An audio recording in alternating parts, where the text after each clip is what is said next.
banget gitu. Entertain kita kalau kita harus ada di satu acara, kita harus bisa menggunakan minimal 2 bahasa gitu dan ya minimal dari, Indonesia dan Inggris lah ya. Iyalah, jadi setidaknya berguna ya Pak ya, setidaknya berguna. Jadi setidaknya kita berkomunikasi tidak cuma dari orang di dalam negeri aja gitu dengan di luar.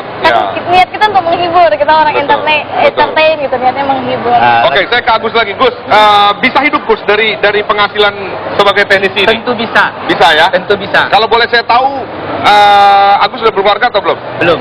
Kira-kira berapa sih penghasilannya? Kurang lebih aja, jangan tepat-tepat. Kurang lebih 1,5 juta. 1,5 juta ya, dan itu bisa lebih ditingkatkan lagi ya. Kan banyak uang masuknya lagi. Syarat-syaratnya apa Pak Robert? Kalau mau sebagai teknisi belajar gitu, apa yang minimal harus diperlukan? Syaratnya tamat SMA. Tamat SMA. Nah, kemudian memang dia meminati itu, karena kalau dia jadi teknisi, saya pikir dia mungkin nggak bekerja lah.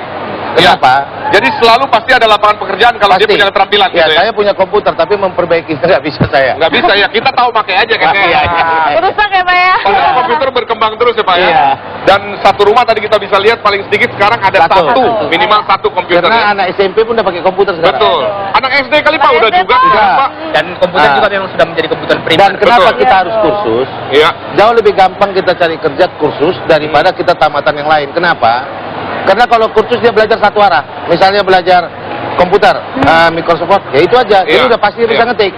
Kalau kita ambil D3, belum tentu. Iya, agak lama prosesnya, jadi nggak bisa langsung kerja gitu Pak. Bukan, belum tentu dia bisa mengetik. Orang kan kita butuh tenaga mengetik komputer. Betul. Kalau tamatan kursus komputer udah pasti bisa. Udah pasti bisa. Dan kalau kelamar kerja sekarang minimal harus bisa menggunakan komputer ya Pak ya? Iya. Berapa Pak Robert kalau boleh tahu misalnya kalau kita mau coba untuk masuk itu biayanya berapa sih kurang lebih? Ya, saya pikir 1 tahun 2 juta. 1 tahun 2 juta? Udah sampai tamat. Udah sampai tamat? Oke dong ya? Iya.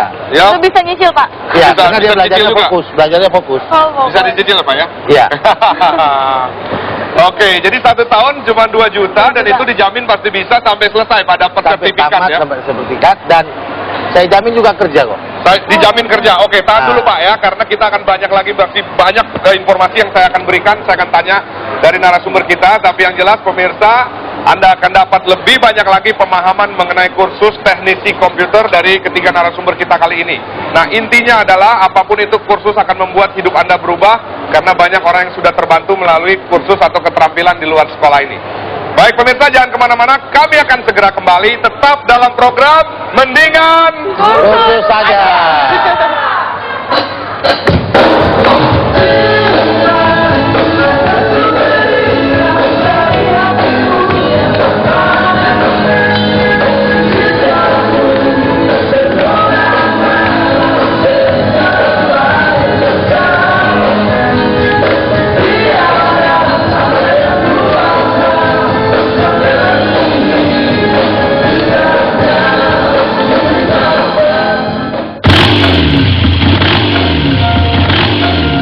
Untung dulu saya ikut kursus.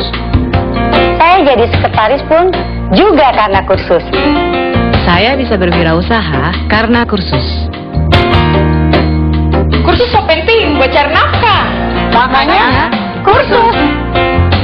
Benar, survei membuktikan. Makanya kursus.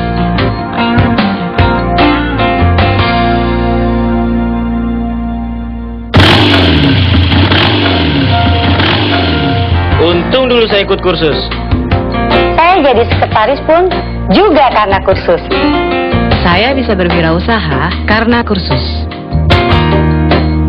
Kursus so penting buat cari nafkah. Makanya kursus. Benar, survei membuktikan. Makanya kursus.